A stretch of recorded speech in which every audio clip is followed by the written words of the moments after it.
What's up, guys? Back on the farm. It's another lovely day. Actually extremely warm for January. We're 58 degrees here. That's probably 25 degrees above our average this time of year. So I just wanted to take you through my chicken coop real quick, show you what I got going on and see if it gives you guys any ideas. Alright, so when we moved on to this property, we had this single car garage. It's about 13 by 19 feet that was already built, and so we decided we were going to convert this into our chicken coop. So I'll give you a quick tour. Starting out here, I guess. This is our run. It is just dog kennel, dog panels that I got for I think $100 used for the whole set of them, but as you can see, it gives them pretty good space to run around out here. Now when we're home and we can let them out, we do to totally free range, but during the winter time there's really strong predator pressure in this area, and it's every time we let them out we lose birds, and so they have been spending more time in their run than usual. We'll move into here. So quick walkthrough. So like I said, this is 13 by 19 feet. I have 18 laying hens, 2 roosters, and then I've got two duck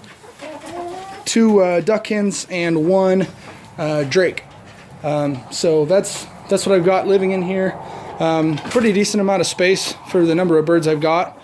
I guess we'll start. This is what I do for my watering here. It's just a 3.5 gallon bucket with nipple drip feeders on the bottom. I definitely recommend this style for indoor use, and then something underneath to catch drips because they tend to make a mess. Up top, this is a if you want to reduce mess, this is a big kind of a big tip here. Just take a piece of wire hardware cloth, the ends folded down so you don't injure your birds, and I like to put that right above my bucket so my bucket doesn't get pooped on all the time, because tell you what, is a mess every time you want to clean the water and the birds have been up there. Anyway, that's another thing I wanted to talk about. So this was the roost that I built for my birds when I made this coop, and right now they're on it, but as soon as it starts to get dark outside, they actually just use this as a ladder so they can get up into the rafters. And so this is where the chickens really like to sleep, which is okay. It gives them even more space. It wasn't something I'd planned, but you get into stuff like this and you find out that animals do what they want, not what you plan for them to do. So then I was going to talk about this is my laying boxes. So this entire laying box setup I made out of scrap material. That front shelf here, this was actually a shelf that was in the house when we moved in that we weren't going to use, so we removed it, and now that's the front board for them to jump up and land on, for climb into the boxes. The frame of this thing is built out of furring strips. My brother-in-law is a carpenter, and he had some leftover material. And then I put a little roof on here. Roof is definitely a good idea. As you can see, you know, chickens get up in the rafters, and you really don't want poop on your eggs. So that keeps things nice and clean. One of the features that I built into this I really ended up liking a lot is that these boxes, I designed them so they come out. They're just small totes, and so I can take them out and clean them very easily. You can see here, it's just 2x4 frame that they're sitting inside of, but it makes it very, very convenient for cleaning sake. And then this here, this isn't in use right now, but this is my brooding area. We'll start our chicks inside our house, and as soon as they get big enough, they'll come and spend some time out here in this brooder. That lets the other chickens get used to them, but keeps the other chickens from picking on them, and kind of gives them a safe space to be in until they're big enough to interact with the rest of the girls.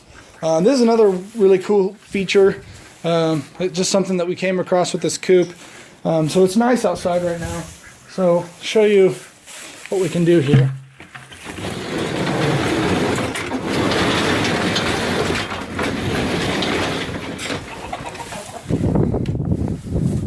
So, step back so we can take a look at this. Not really nice feature, especially during the summertime when it gets hot outside. This entire door, I could slide up, the sliding door, and I just built a 2x4 frame and put some 1/2-inch hardware cloth over it. That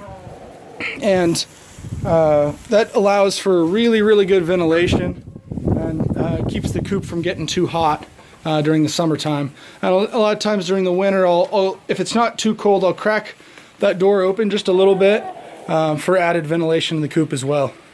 So this is just a cheap little heater that I use to keep it above freezing in here.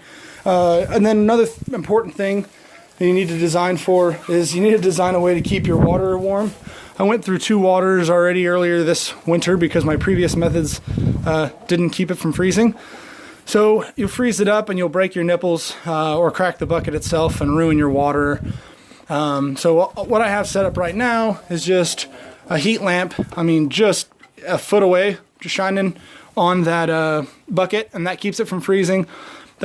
I have some heat tape that I might wrap the bucket with. It's just that makes it a pain in the butt every time you get water. You're having to unplug the heat tape and trying not to get everything wet in the process of filling your bucket. So that's the reason I haven't switched to that yet, but I have the material to do so.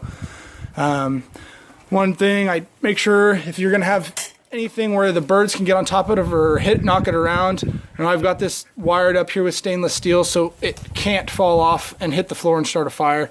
That's one thing to consider. The same thing with this heater. You can see this is a really heavy piece of metal that it's sitting on, and some grating, and I have it's actually wired down to that grating, so that heater can't get tipped over and pushed onto the floor either.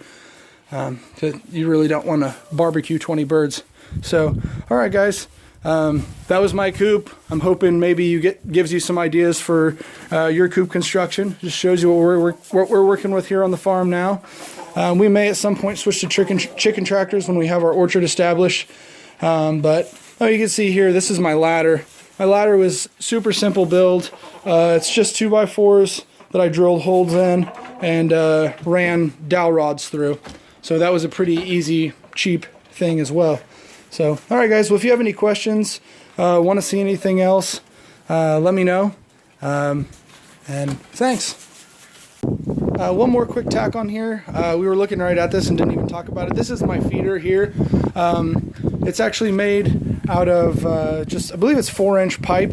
That I got it really cheap. I believe it's just the what is it, class 20 or whatever, very thin stuff. Anyway, all it is just a J style feeder, so you fill this all the way up. That feeder will hold about 4 days worth of food. It's really nice if you ever going to leave town and you want to be able to leave your birds for any amount of time whatsoever. It's really nice. So yep.